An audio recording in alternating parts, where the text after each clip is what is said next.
Bismillahirrahmanirrahim. Assalamualaikum warahmatullahi wabarakatuh. Welcome back to Maria Sofa channel. Konten-konten di channel ini mengandung nilai-nilai edukasi. Jadi jangan lupa klik like, comment, and subscribe ya. Sahabatku sekalian yang baik sekali hatinya, jalan yang ada di belakang saya merupakan jalan setapak atau jalan pintas dari Situ Beet, Kelurahan Cipari, Mangkubumi, Tasikmalaya menuju ke objek wisata Situ Gede di Kelurahan Linggajaya, Mangkubumi, Tasikmalaya. Saat ini saya ingin mengajak sahabat semuanya untuk bertadabbur alam di Situ Gede, Mangkubumi.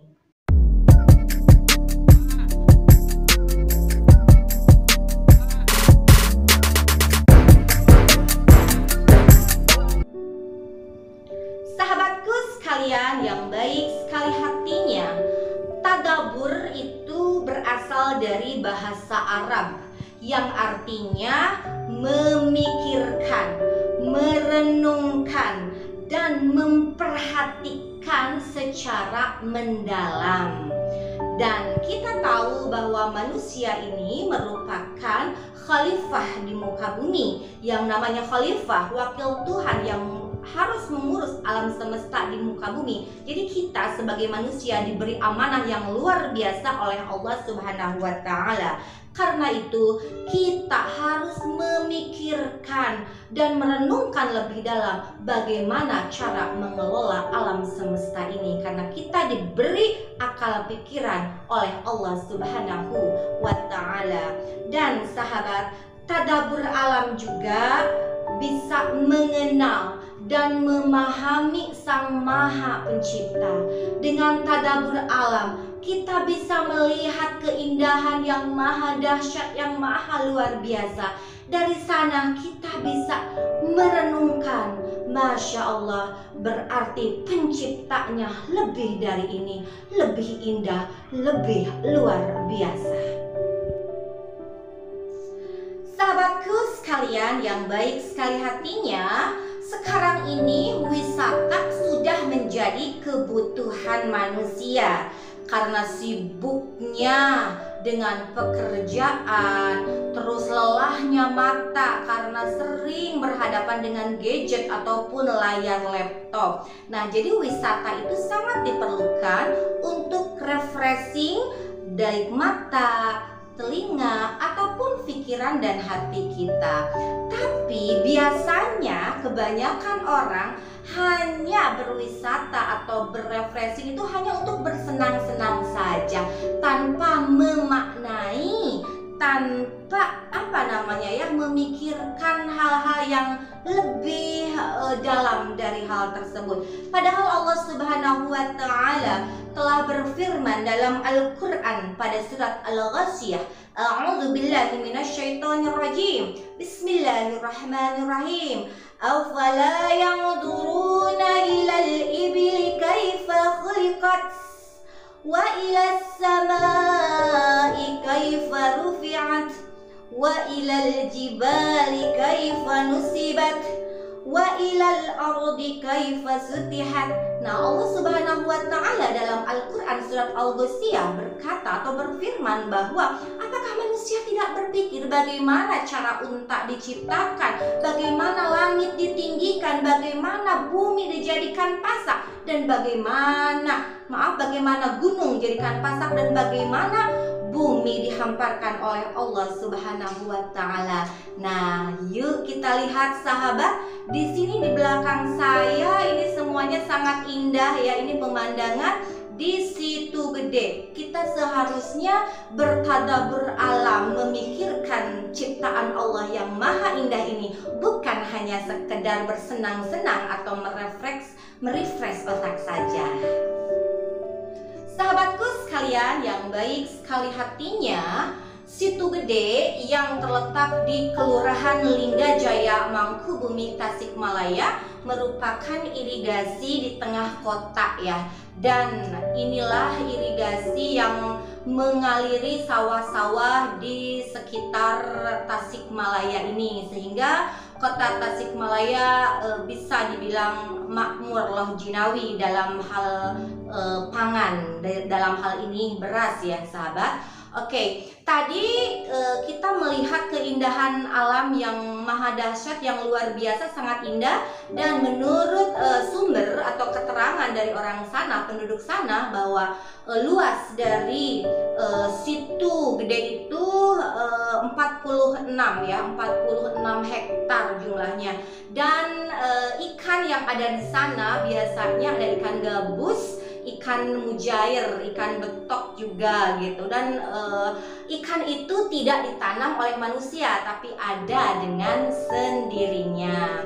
Terus tadi juga saya melihat di belakang saya, bukan tadi ya, sekarang kita bisa melihat juga ada kuburan, ada 3 makam di sana ya. 3 makam, 3 kuburan yang sudah kuno gitu. Dan kata orang-orang, menurut penduduk sana, itu ternyata kuburan dari Prabu Dilaya dan 2 pengawalnya, yaitu Ki Sagalong dan Ki Siliwati gitu. Kita harus tahu ya sahabat, karena ini asal usul dari Situ Gede ini, kawasan atau objek wisata Situ Gede yang indah ini. Oke, sahabatku sekalian, dikisahkan di tanah Priangan itu ya, di Tatargaluh dan sekitarnya, itu masih di bawah pemerintahan Mataram. Dan di Sumedang, di daerah Sumedang, ada priai keturunan Prabu Tajimalewa yang bernama Prabu Dilaya. Nah, Prabu Dilaya ini tinggal di Gunung Simpang, wilayah Cibugel, Sumedang. Nah, Prabu Dilaya itu merupakan seorang pria yang tidak betah tinggal di dalam rumah gitu. Dia senangnya bepergian gitu.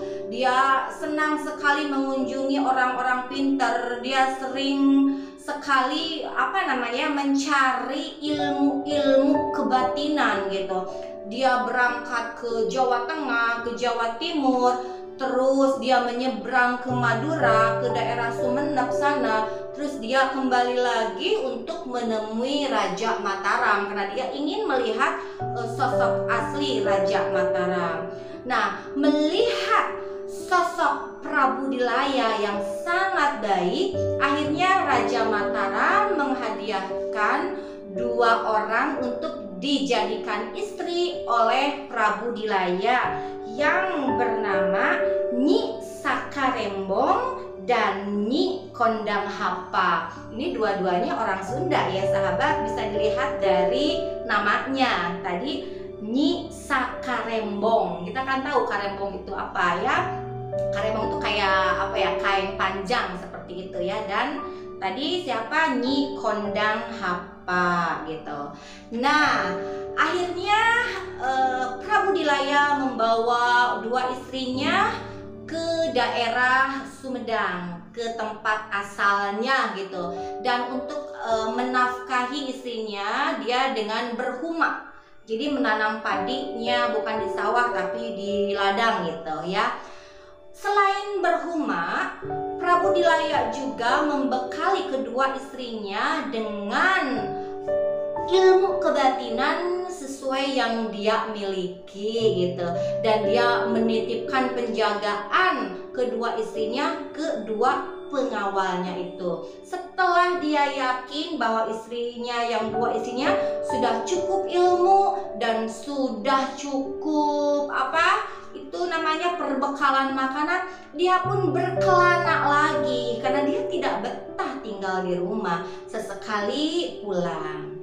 Nah sahabat, 2 istrinya itu merasa sakit hati karena selama menikah tidak pernah disentuh.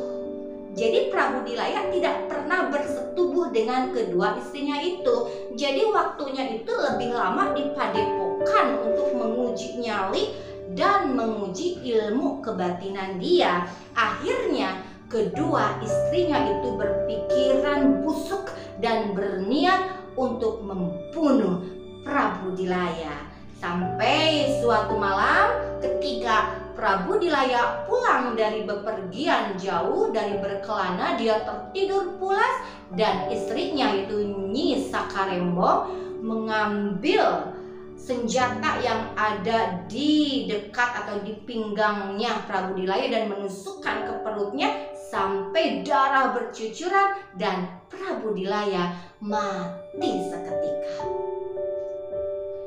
Sahabatku sekalian yang baik sekali hatinya, setelah melihat jasad suaminya terbujur kaku, Nyi Sakarembong menemui Nyi Kondanghapa dan berdiskusi untuk menguburkan mayat suaminya itu. Berangkatlah kedua istri tersebut dengan jasad suaminya dengan memakai tandu gitu. Tibalah mereka di pegunungan Tasikmalaya dan mereka pun menggali tanah kuburan. Karena mereka gurung gusuh cepat dan dengan hati yang berdebar-debar penuh ketakutan, karena waktu itu mereka melihat fajar sudah menyingsing merah. Mereka ketakutan, akhirnya membungkus lagi mayat tersebut dan membawa lagi ke tandu. Mereka pun pergi dan galian tanah tadi dikenal dengan Situ Ciberem. Nah, itulah asal dari kota Ciberem.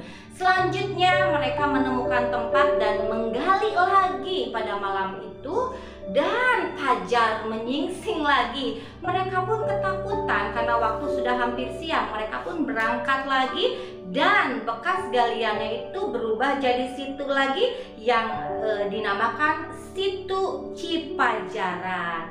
Mereka berangkat lagi, tanduknya patah. Terus mereka menyambungkan tandu itu di tali dan sebagainya. Akhirnya kota itu atau daerah itu terkenal dengan istilah Sambong Hilir karena menyambung gitu ya, sambung lor asal katanya. Jadi menyambung tandu yang patah itu. Mereka pun berjalan lagi. Di tengah perjalanan tandu itu patah lagi. Mereka pun menyambungnya lagi dan daerah tempat mereka menyambungnya dikenal dengan Sambong Tengah. Nah, mereka berjalan lagi dan karena mereka takut tanduknya itu patah lagi, maka mereka mengambil tanah, dijampi-jampi terus dipakai supaya tanduknya tidak patah lagi. Nah, daerah itu terkenal dengan Sambong Mangkubumi. Nah, setelah itu tibalah mereka di sebuah bukit kecil. Mereka menggali kuburan dan yang sekarang terkenal dengan Situ Gede yang sangat indah ini. Nah, setelah berhasil menguburkan jasad Prabu Dilaya, dua orang perempuan itu ketakutan karena melihat pengawal dari suaminya ternyata sedang mengikuti mereka. Karena mereka juga punya kekuatan, mereka pun membunuh pengawal suaminya itu. Nah, makanya di pulau itu, di sana kan ada Situ Gede ya, Situ Gede yang sangat luas. Di sana ada pulau dan di pulau itu ada 3 makam. Nah, 3 makam itu, yang pertama makam Prabu Dilaya dan yang 2 lagi adalah makam atau kuburan pengawalnya yang sudah tadi saya katakan, yaitu yang bernama Ki Sagalong dan Ki Siliwati.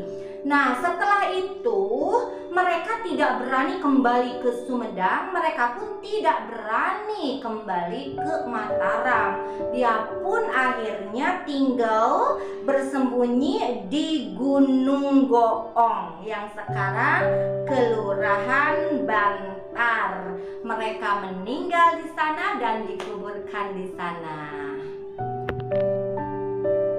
Sahabatku sekalian yang baik sekali hatinya, Terlepas dari apapun cerita tentang asal-usul Situ Gede, saya ingin mengajak sahabat semuanya, marilah kita pikirkan, kita renungkan secara mendalam bahwa alam semesta yang begitu luas ini menyimpan keindahan yang luar biasa yang perlu kita lestarikan. Kita jaga kebersihannya, kita jaga habitat yang ada di sana, tidak boleh merusak alam sekitar. Karena dalam Al-Quran juga dikatakan bahwa sudah nampak kerusakan di muka bumi ini, dhaharal fasadu fil barri wal bahri bima kasabat aydin nas, karena ulah tangan-tangan manusia.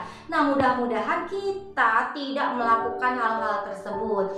Dan untuk sahabat yang butuh wisata yang luar biasa, silahkan bisa datang ke objek wisata Situ Gede yang berada di Kelurahan Linggajaya, Mangkubumi, Tasikmalaya. Di sana sahabat bisa mengagumi alam ciptaan Allah Subhanahu wa Ta'ala yang begitu indahnya.